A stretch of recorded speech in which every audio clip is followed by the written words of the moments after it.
Halo, Assalamualaikum warahmatullahi wabarakatuh. Selamat datang kembali di channel saya. Bagaimana kabar sahabat chassis semuanya? Semoga sehat ya. Dan di video kali ini saya ingin membahas tentang apa sih perbedaan seleksi tingkat daerah dan seleksi tingkat pusat atau pantukir pusat.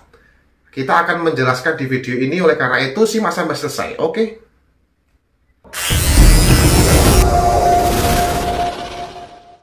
Sebenarnya seleksi tingkat daerah dan seleksi tingkat pusat itu ada beberapa item yang sama ya, seperti materi seleksinya, akan tetapi sistem yang digunakan berbeda.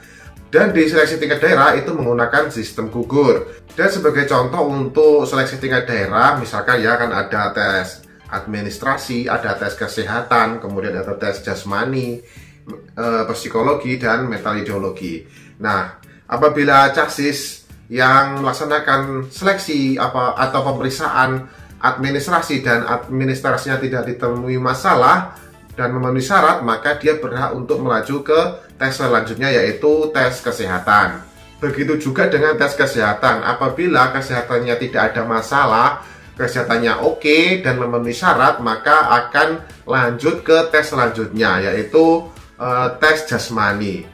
Tapi apabila di tes kesehatan chassis tersebut tidak memenuhi syarat, ada kendala kesehatan dan dinyatakan gugur, maka tidak bisa mengikuti tes yang selanjutnya. Jadi akan terhenti di tes kesehatan. Begitu juga yang tes jasmani atau tes MI, apabila di salah satu tes tersebut ternyata tidak memenuhi syarat, maka akan gugur dan tidak bisa melanjutkan ke tes yang selanjutnya. Nah, ini berbeda dengan seleksi di tingkat pusat. Apabila chassis ini sudah menyelesaikan semua seleksi tingkat daerah dan dinyatakan lolos, maka dia akan lanjut ke seleksi tingkat pusat. Salah satu contoh untuk seleksi penerimaan Bintara TNI Angkatan Laut gelombang 2 tahun ini ya, yang saat ini sedang melaksanakan seleksi tingkat pusat di Lapetal Malang. Nah, mereka di sana akan melaksanakan seleksi kembali.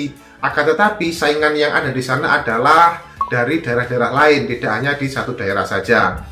Dan tesnya di sana pun ada materi kesehatan, ada materi jasmani, kemudian untuk psikologi tapi tidak ada, digantikan dengan tes kesehatan jiwa. Kemudian ada tambahan juga tes akademik ya, ada materi matematika, ada pengetahuan umum PKN dan juga bahasa Indonesia. Kemudian ada lagi pemeriksaan administrasi. Nah, ada beberapa item yang sama dengan di tes tingkat daerah, tapi sistem yang digunakan berbeda. Apabila seleksi tingkat pusat, maka semua chassis ini akan menjalani semua materi seleksinya, akan menjalani semua materi tes yang ada di seleksi tingkat pusat. Dan tidak sama apabila di daerah kan setiap selesai satu materi maka akan diumumkan hasilnya. Apabila lulus ya lanjut, kalau gagal ya udah selesai. Tapi kalau di tingkat pusat, semua materi seleksi ini akan dijalani oleh para chassis ya.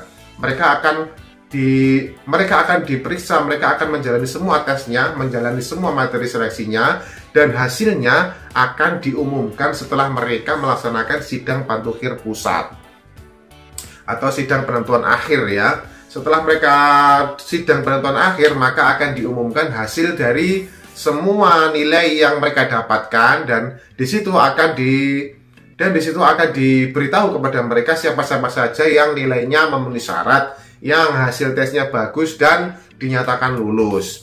Misalkan contoh ada 1000 orang, mungkin yang diambil sekitar 700 atau 800 atau berapapun. Nah, berarti yang memenuhi syarat adalah 800 orang tersebut, dan sisanya berarti belum memenuhi syarat, dan mereka harus mengulang lagi di tahun depan apabila mereka masih mempunyai kesempatan, masih umurnya masih belum 22 tahun.